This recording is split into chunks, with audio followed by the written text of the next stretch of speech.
Is it safe to round your back during weightlifting and other exercise activities? Watch this video to find out the answer. Hello and welcome to the Back Pain Guide. I'm Duncan, a former sufferer of debilitating back pain, now turned physiotherapist who focuses on the care and treatment of other people, perhaps like yourself, who also suffer from back pain. So there's a general idea in public health consciousness that bending the spine or rounding the back, particularly when lifting something, is potentially risky or injurious for the back. It's likely to make you hurt yourself. This is the general reasoning behind the advice that you should lift with your knees and keep a straight back when you do something like lift a box off the floor. But is this actually good advice, or is it just a bit of hearsay or passed down knowledge that doesn't actually have any validity to it?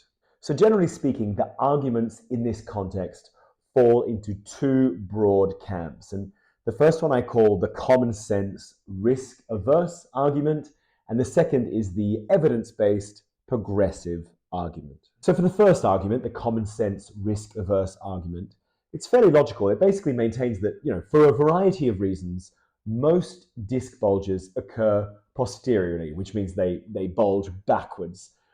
Simple biomechanics indicate that when bending forward, if the back is allowed to round, rounding of the lumbar spine, this will put more pressure on the posterior part of the back, the part that's most likely to bulge, increasing the risk of injury. So as I said earlier, this is the logic behind the advice to lift with your knees, keep a straight back, keep a neutral spine, particularly when picking something up off the floor. That same advice or that same argument is then applied to various exercises, particularly exercises that involve bending forward to pick something up off the floor, something like a deadlift exercise. People who subscribe to this more risk-averse position will advocate for either avoiding exercises like this entirely, so just ignoring them, not doing them at all, or if you are going to do those exercises, you need to pay meticulous attention to ensuring that the lower back isn't allowed to round at all. I like to think of the common sense risk-averse argument as advice your mother would give you. It's logical, uncomplicated, pretty convincing, and ultimately concerned with you not hurting yourself. Unfortunately, there are a few problems that arise from this common sense risk-averse position. Firstly, rounding the spine, flexing the spine, bending forward, is a perfectly normal and healthy movement pattern. And there really is no reason why we need to fear it above and beyond any other normal movement pattern. On top of that, the movement pattern of bending forward, rounding the back, flexing the spine is essential for day-to-day life. We do it every day when we lean forward to tie our shoelaces or pick a pen off the floor or slouch in a chair. So if the movement is both necessary and normal, why should we fear it? Secondly, and often quite surprisingly to a lot of people, direct investigation into this issue of rounding the spine with exercise has shown that lifting with a rounded back really doesn't seem to increase risk of injury much or even at all in some cases, even when lifting weights. Now, although that may be surprising for a lot of people to hear, it certainly was surprising when I first read this research. It should be noted that that is exactly why we do research of this kind. Sometimes logical conclusions or our biases or preconceived notions are shown to be incorrect. So these issues with the common sense risk-averse position lead us quite nicely down the path to the other position, the more evidence-based, more progressive position. And this position holds up the research and says, look, there's really no evidence to suggest that rounding the back necessarily increases injury risk. So why should we worry about it?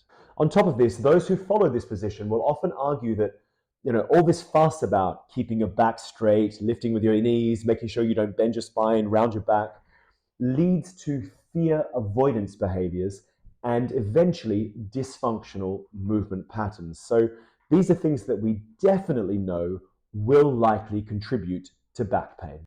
Many advocates for this position will often go even one step further and say not only should this movement pattern be avoided, it should be actively trained. So this would mean using exercises that load the spine in a rounded and flexed position and progressively increasing the load over time. This is something that has been shown to make the spine stronger and more resilient to injury. More resilience in your spine will mean that when you do inevitably round your spine in the activities of everyday life, your back is already strong and comfortable in that movement pattern and unlikely to become injured.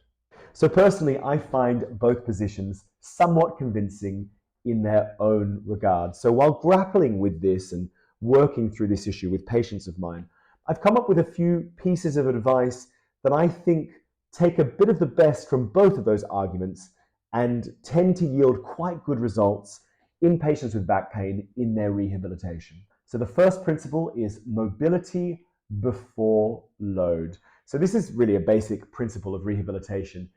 If a movement pattern like flexing and rounding your spine, what we're talking about here, is painful and or dysfunctional, it needs to be corrected before adding load, before adding weight to that movement pattern. So in my experience, in my opinion, as a general good rule of thumb, if you can't sort of just flop down, bending forward to touch the top of your feet, maybe your ankles if you've got particularly long legs, if you can't do that with ease, you're not really ready yet to start loading your back with a flexed and rounded spine. So work on that mobility to a certain degree before you start adding weight to that movement pattern. The second principle is when lifting heavy, don't round your back. And so by this, I mean when you're performing a heavy spinal flexion movement, something like obviously a deadlift or maybe even a squat with a very heavy weight, something, above 80 to 85% of the maximum you could lift for that weight.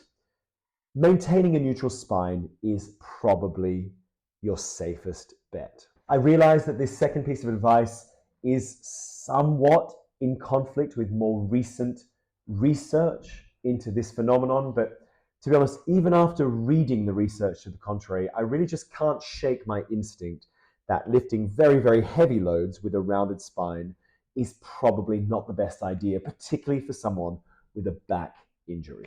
The final piece of advice, number 3, train the rounded and flexed position with submaximal loads. So in my opinion, it is really a good idea to build up the resilience of the back in the flexed or rounded position to prevent against injury. So once appropriate mobility, pain-free mobility is achieved, point number 1, this can safely be done by performing exercises like the Jefferson curl with a sub-maximal weight. So not a weight that you can do for 2, 3, 4, 5 repetitions, but maybe a weight that you can do for 10 to 20 repetitions, something quite far away from the maximum you could lift for that exercise. So you're testing the mobility and developing the resilience of the spine, but not exposing it to maximal loads. The same would apply for something like using the rowing machine, the cardiovascular equipment in the gym, where you could safely, once you've achieved appropriate mobility, you can allow your back to round just a bit to then continue to build up the resilience of your spine through that exercise. People often do this with various rowing machines at the gym, particularly something like a seated cable row. Again, you allow your spine to round, to flex a bit with a submaximal load to, over time, develop its resilience. The potential safety or risk of rounding your back during exercise obviously isn't a clear black and white issue. Things like context, technique, load management, and individual factors all play a significant role. It's my opinion that yes, while maintaining a neutral spine when lifting very heavy loads is probably a good idea, controlled and mindful rounding of the back in specific exercises may be preventative of injury if executed with caution and within safe limits of load tolerance. But make sure before you do any of those, you achieve adequate mobility standards. I hope you found that information useful. Remember, you have the power to take control and move towards a pain-free life. If you enjoyed the video, please give it a thumbs up and consider subscribing to the Back Pain Guide for future videos and more valuable content. If you have any questions or perhaps suggestions for future videos, please leave them in the comments below. I'm here to guide and support you on your journey to recovery. Thanks again for watching, and I'll see you in the next video.